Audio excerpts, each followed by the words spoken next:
suis Jérémy Schramm, je suis avant-vente chez WatchGuard France. Alors WatchGuard, c'est très rapidement, c'est une société américaine qui fait des firewalls, de la défense périmétrique.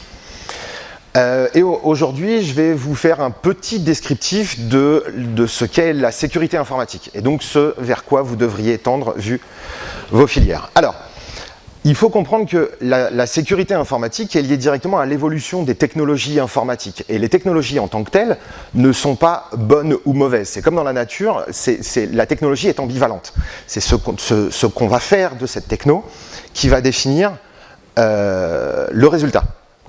Alors, historiquement, le firewall, vous êtes probablement un peu jeune pour connaître ça, mais un firewall, il y a encore 10 ou 15 ans, c'était ça.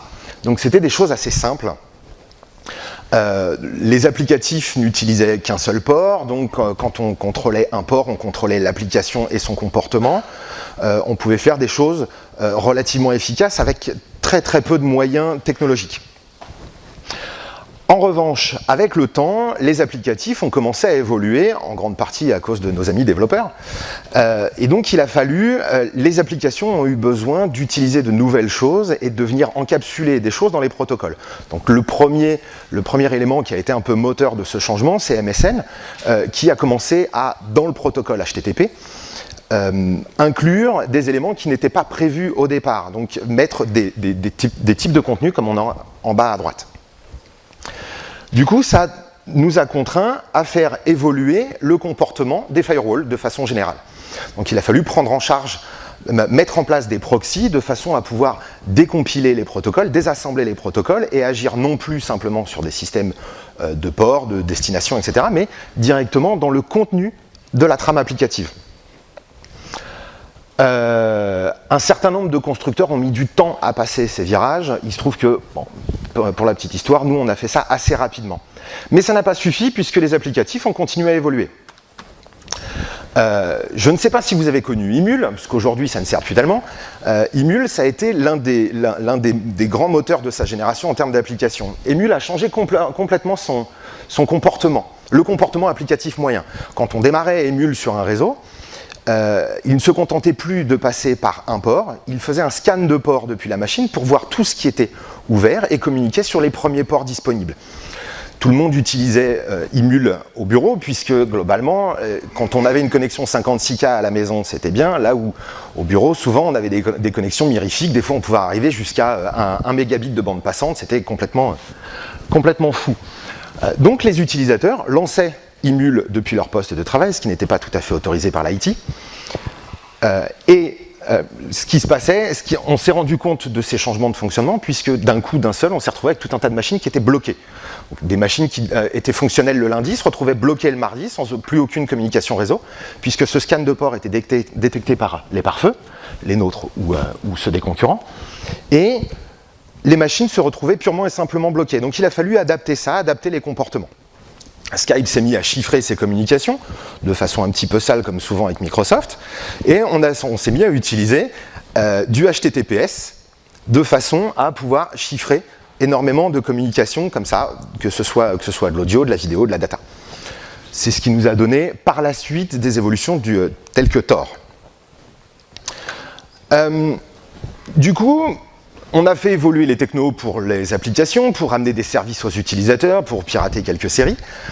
Les pirates ne sont pas plus bêtes que vous et moi, ils en ont profité, ils ont profité de ces évolutions technologiques pour venir camoufler leurs attaques, notamment dans du HTTPS. Aujourd'hui, la plupart du temps, si vous avez une machine qui est contaminée par un ransomware, à un moment ou à un autre, vous avez eu une communication chiffrée avec du TLS, de sorte que le moins de firewall possible soit capable de stopper cette attaque dans un contenu chiffré. On a fait évoluer les technologies, c'est ce qu'on a avec notre ami Mario en 8 bits qui faisait globalement son boulot de plombier sauveur de princesse. Progressivement, au même titre que la technologie, Mario a évolué pour être de plus en plus beau, de plus en plus efficace, de plus en plus fonctionnel, jusqu'à arriver des versions qu'on aime ou qu'on n'aime pas, mais qui peuvent être synonymes d'une évolution. Du coup, ça nous amène à une grande question, qu'est-ce que la sécurité informatique ? En une image, la sécurité informatique, selon moi, selon nous en tout cas, c'est ça. Dans cette image se pose donc la question de savoir qui est la souris. Alors presque. La souris, c'est le hacker. D'accord? Le fromage, c'est vos données, ou votre argent. Et du coup, le chat, c'est vous. Le chat, c'est vous, c'est vos futurs utilisateurs, c'est nos solutions, c'est les antivirus, c'est tout l'écosystème qui va devoir être mis en place pour tenter de déjouer les stratégies de la souris. Il faut bien comprendre que ce chat, ça inclut aussi l'utilisateur final, qui souvent n'en a pas confiance. Non, pardon, n'en a pas conscience. Donc c'est à vous, futurs professionnels, qu'il va incomber de former les utilisateurs aux notions de base de la sécurité, de la même façon que vos parents vous ont appris à regarder avant de traverser la route et pas parler aux inconnus. La sécurité informatique, c'est exactement la même chose. Ça commence par du bon sens. Donc on va voir un petit peu l'histoire du chat, l'histoire de la souris et ce qu'on peut essayer d'attendre de l'avenir.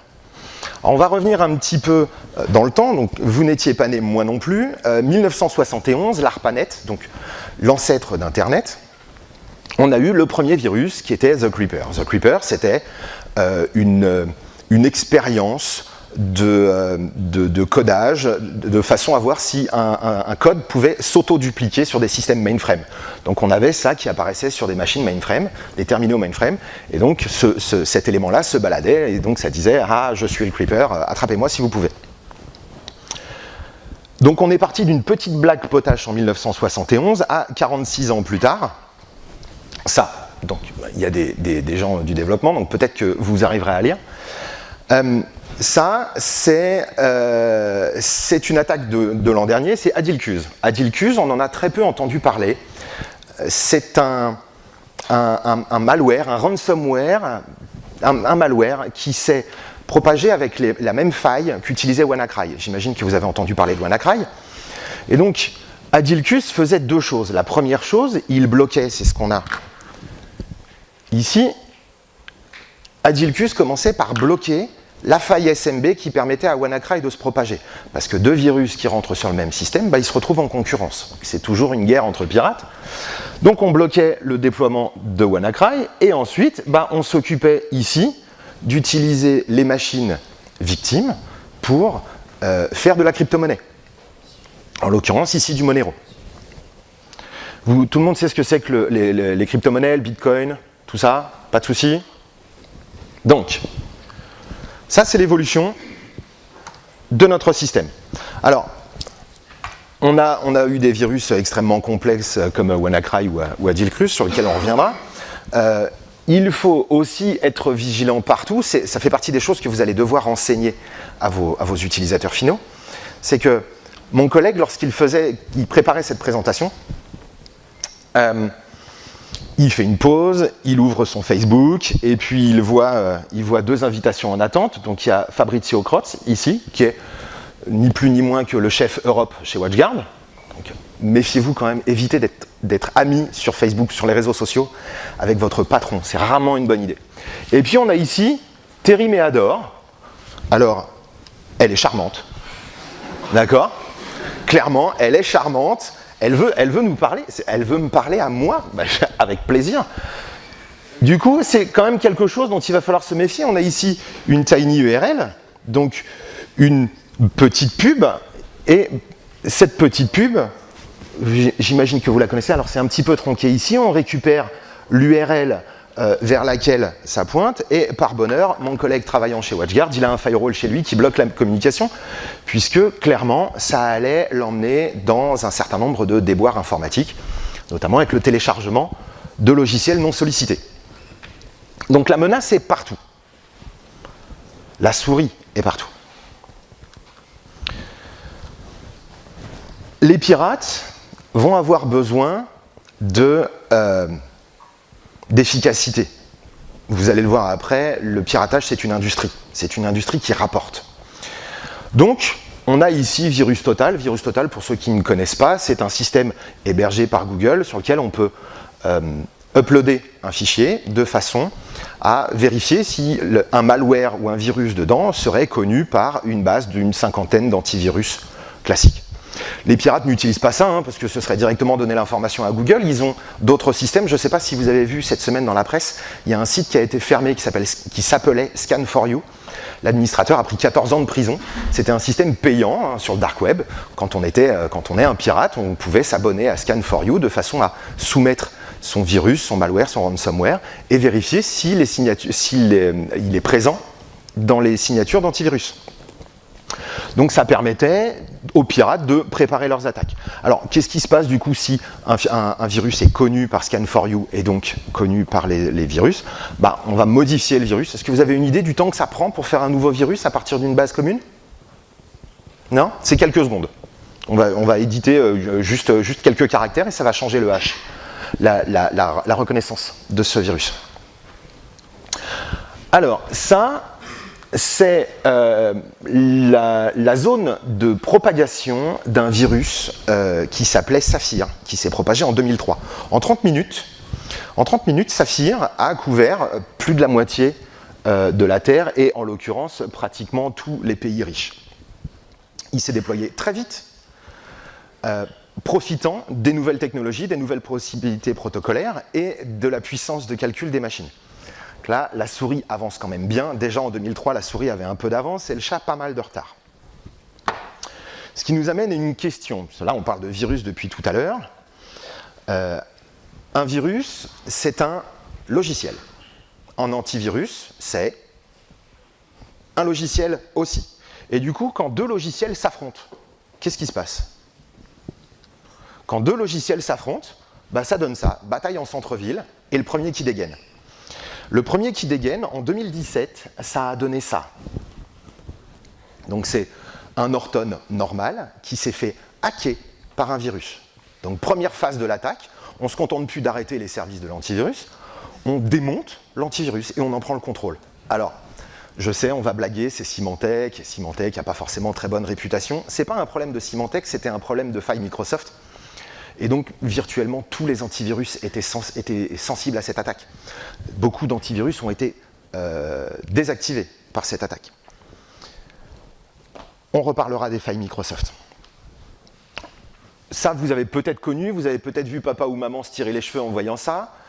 C'était il n'y a pas très longtemps, hein, c'était en 2011, c'était un peu l'ancêtre du ransomware.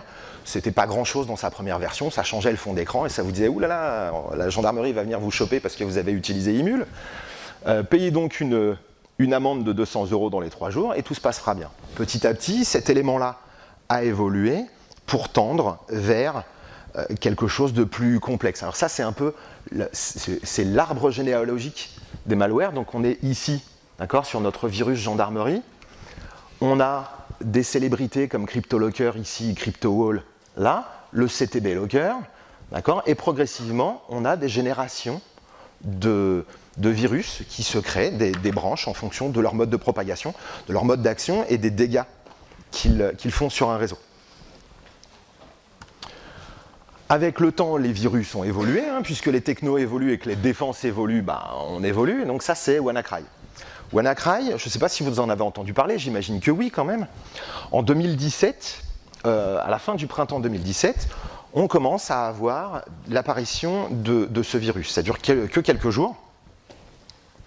En Grande-Bretagne, on en parle dès le début de l'infection, puisque ça a touché le ministère de la Santé et le fonctionnement des hôpitaux anglais. En France, on est en pleine élection présidentielle, donc on n'en parle pas trop, jusqu'à ce que ça touche Renault, et que Renault soit obligé de stopper sa production. Alors, WannaCry, c'est une nouvelle façon de contaminer. Le vers se propage, il se duplique, il se déplace en transverse sur les réseaux, profitant d'une faille de sécurité Microsoft. On pourrait jeter la pierre à Microsoft. Il se trouve que Microsoft avait patché depuis longtemps, mais que vous le verrez en entreprise, les mises à jour, ce n'est pas une priorité. Souvent, la priorité, c'est l'iPhone X ou l'iPad du fils du patron. Les mises à jour, les sauvegardes, tout ça, c'est toujours des éléments secondaires pour lesquels on va pouvoir procrastiner. Donc ça, c'est WannaCry. Et WannaCry, il s'est propagé au final pas si vite que ça. Quand on le compare à son ancêtre Saphir en 2003, on a une propagation qui est nettement plus restreinte. D'accord ?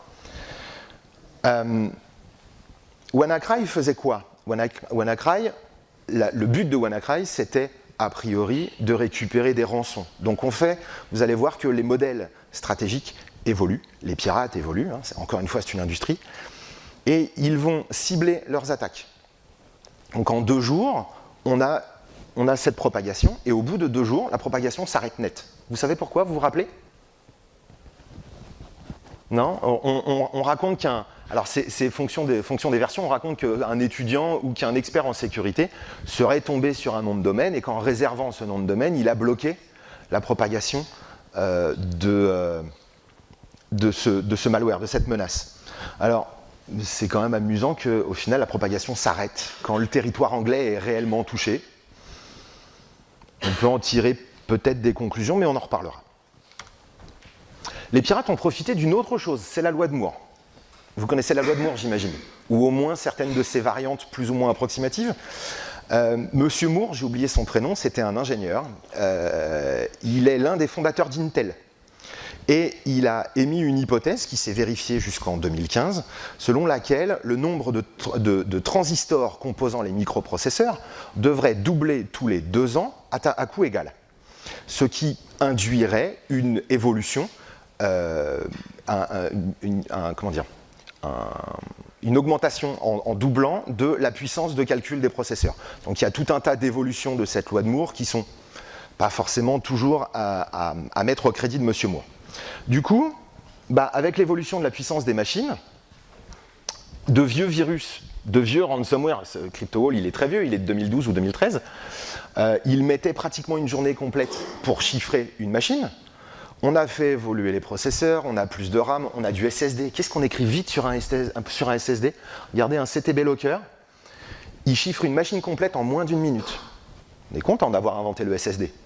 Merci la souris. Et la souris domine encore.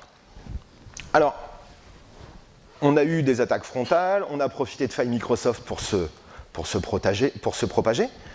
Il y a un élément dont on n'a pas encore tellement parlé, c'est vos utilisateurs, puisque je ne sais pas si ça se dit encore, mais quand j'étais dans l'IT, on disait que dans 80% des cas, la cause d'un problème se situe entre le dossier de la chaise et l'écran.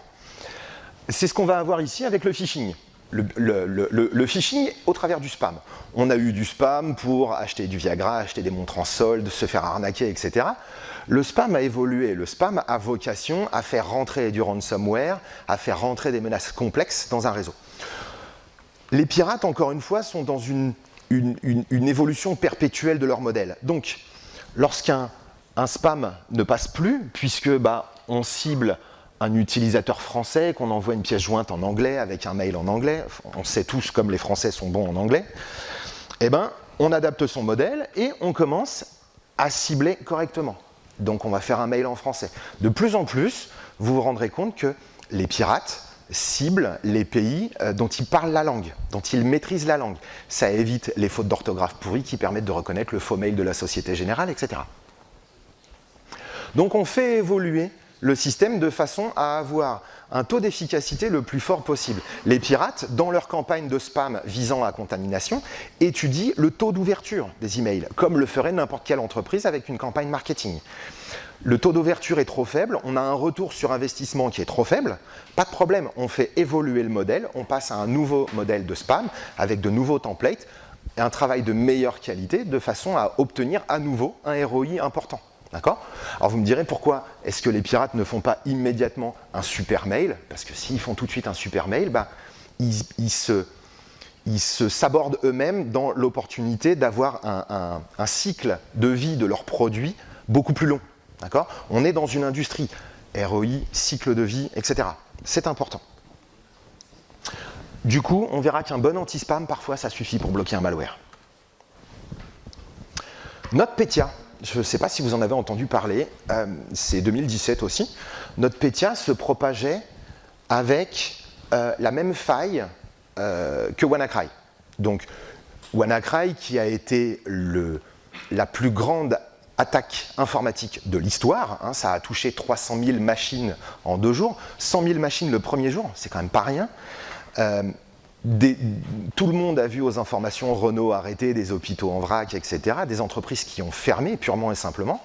Malgré ça, ça n'a pas suffi. Il valait mieux s'occuper de configurer l'iPhone X du patron plutôt que de s'occuper de patcher, puisque tous les patchs étaient disponibles, même pour Windows XP qui n'était déjà plus supporté.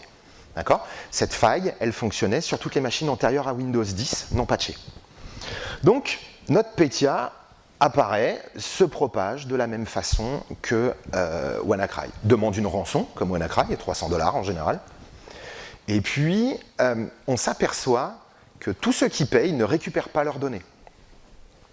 Donc on va nous expliquer que c'est parce que British Telecom a bouclé le nom de domaine et a bouclé le serveur de messagerie qui servait à faire passer la validation de la transaction aux pirates.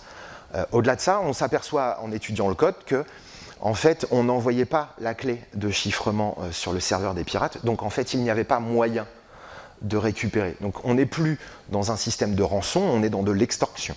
D'accord ? Donc les pirates évoluent, la souris avance, elle fait son petit bonhomme de chemin, elle continue à avancer parce que ça lui rapporte. D'accord ? Alors qu'est-ce que ça rapporte aux pirates ? Grosso modo, vous avez deux types de motivation, la motivation financière et la motivation politique. Donc vous avez deux types de pirates. Vous avez les corsaires qui vont agir pour des raisons politiques, qu'ils soient directement à la solde d'un État ou pas, hein, ils peuvent avoir leurs propres convictions.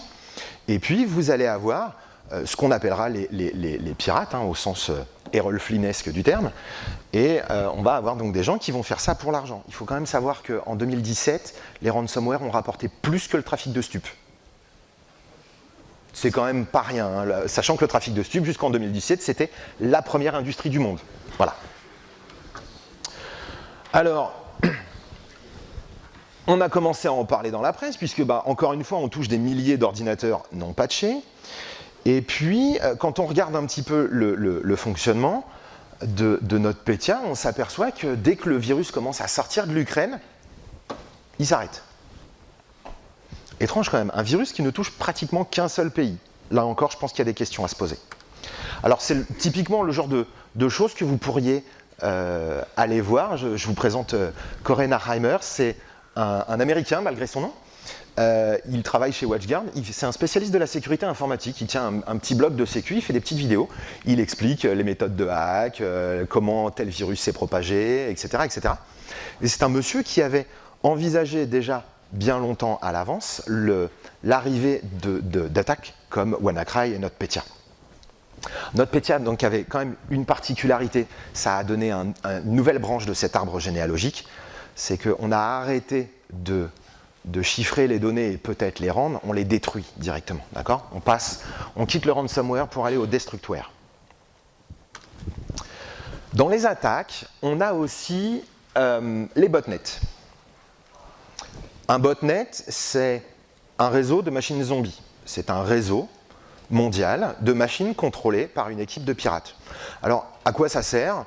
Contrôler des machines, ça n'a pas grand intérêt, hein. On récupère le contrôle d'une machine, et puis, de là, on va pouvoir infecter des dizaines et des centaines et des milliers de machines. Et du coup, ça sert à quoi de contrôler toutes ces machines ? On a vu, on gagnait déjà assez d'argent avec les ransomware, donc pourquoi faire ? Eh bien, avec un botnet, avec une vraie belle armée de machines, on va avoir une puissance de calcul, on va avoir une puissance de traitement qui va nous permettre d'agir en masse et d'occuper le terrain. Donc le premier usage, c'est le spam. Si tous les spams partent d'un serveur de messagerie, c'est facile, c'est une adresse IP, un nom de domaine, on l'identifie, on le bloque, problème réglé, ça prend pas beaucoup de boulot, ça prend pas beaucoup de temps à un administrateur. Si ces spams viennent de milliers de machines partout dans le monde, à ce moment-là, c'est tout de suite un petit peu plus compliqué à traiter. D'accord ? Ça, c'est la carte des flux de spam à travers le monde. C'est un peu illisible. D'accord ? Donc l'idée, c'est que on va pouvoir utiliser ces machines pour faire des attaques de plus grande ampleur.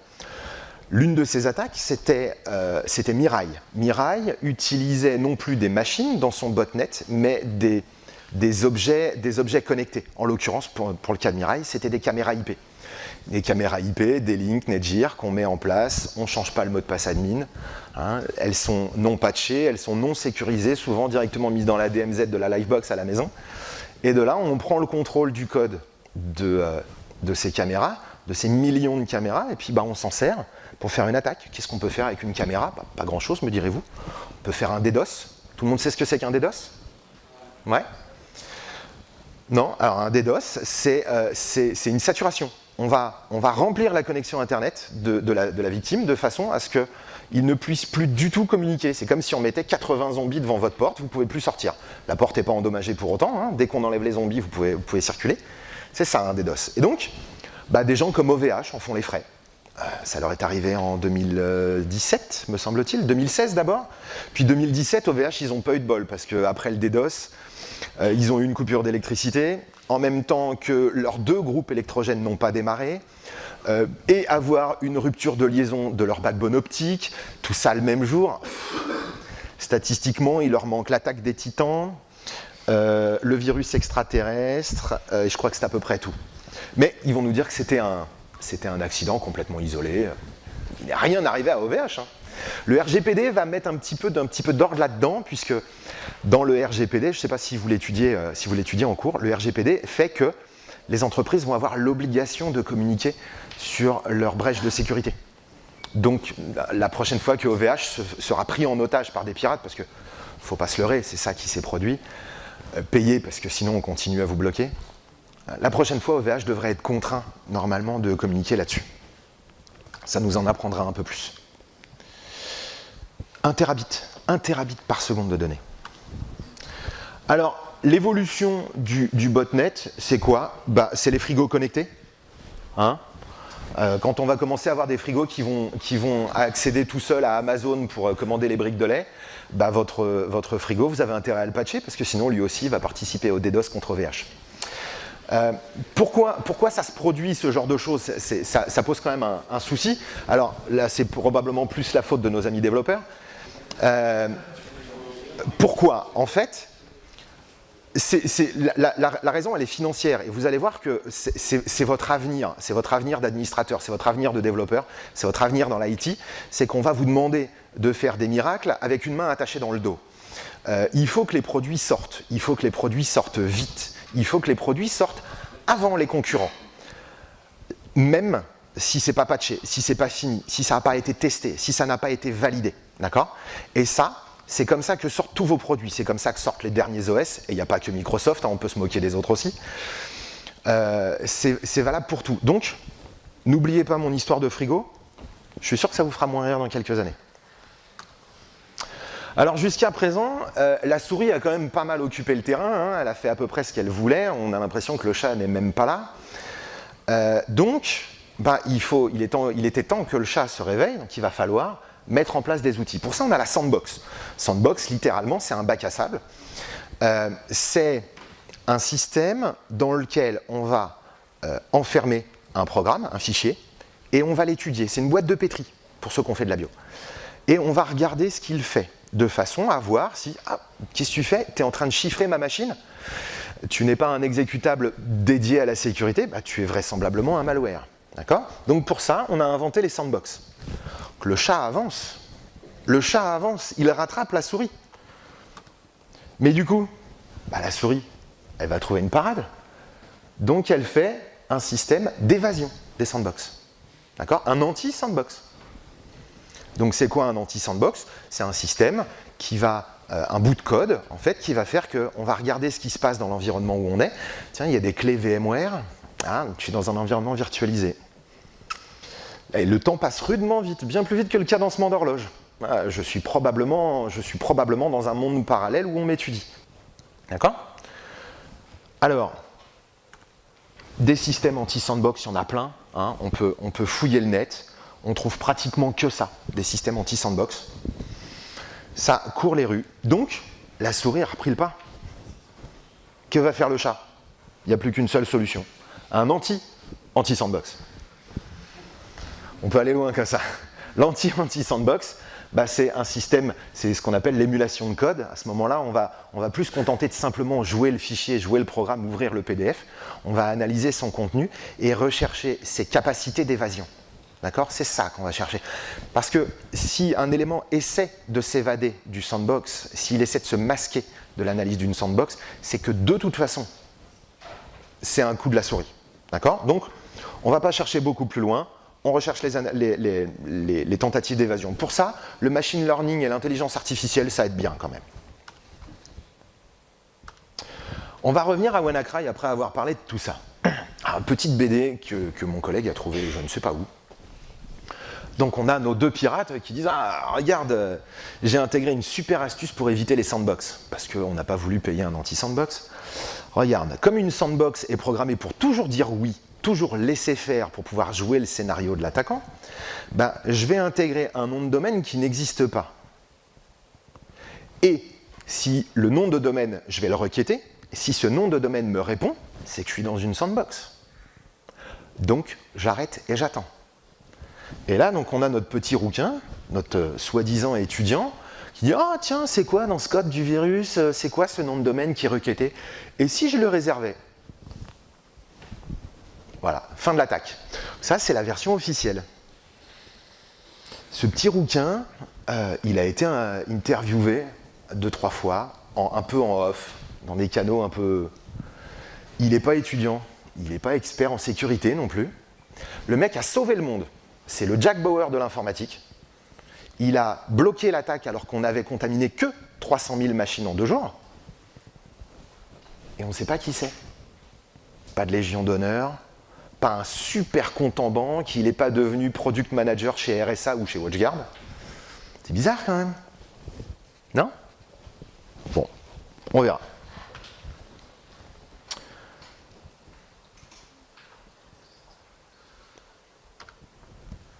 Alors, on a d'autres types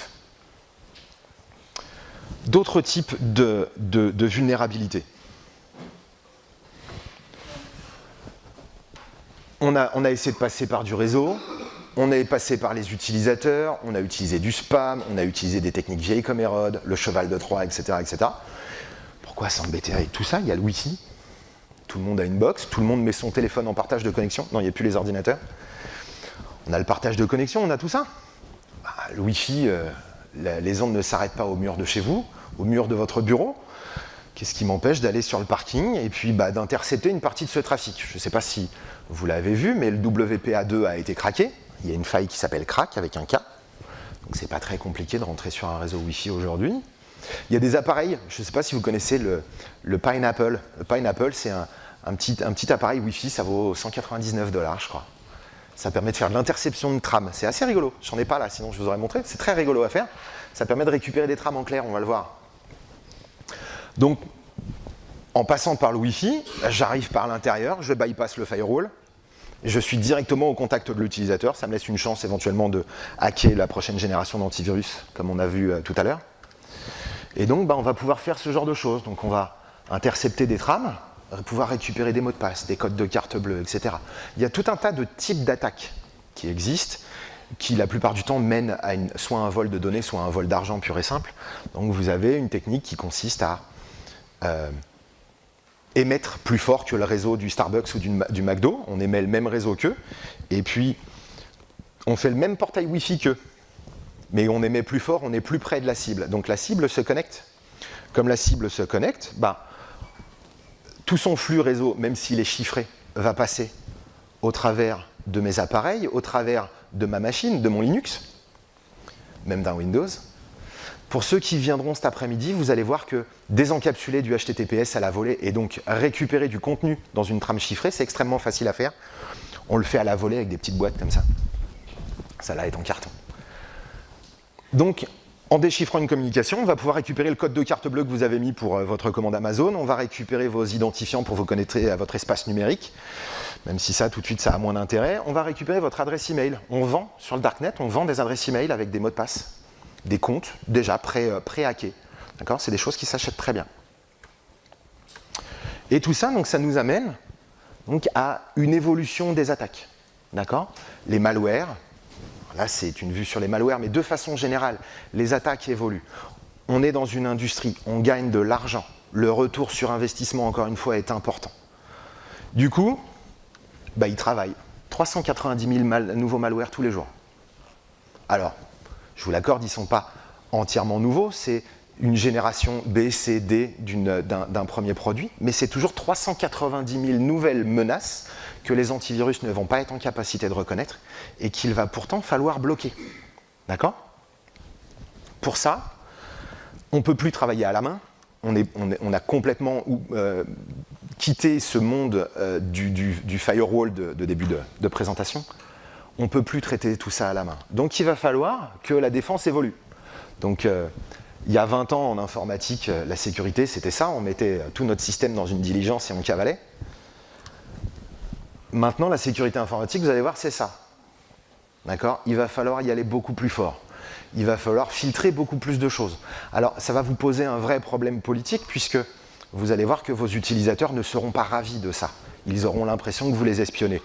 Pas du tout, hein. On s'en moque de savoir si le gars Jean-Pierre, il va vérifier ses résultats de l'auto ou pas. Ça n'a aucune espèce d'importance. En revanche, il va falloir qu'on frappe massivement avec des systèmes.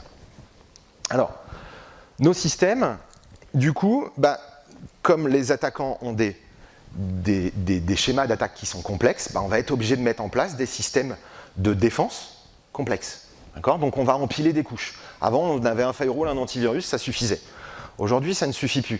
Votre antivirus, globalement, il a un taux d'efficacité aux alentours de 60%, quand c'est un bon antivirus. D'accord ?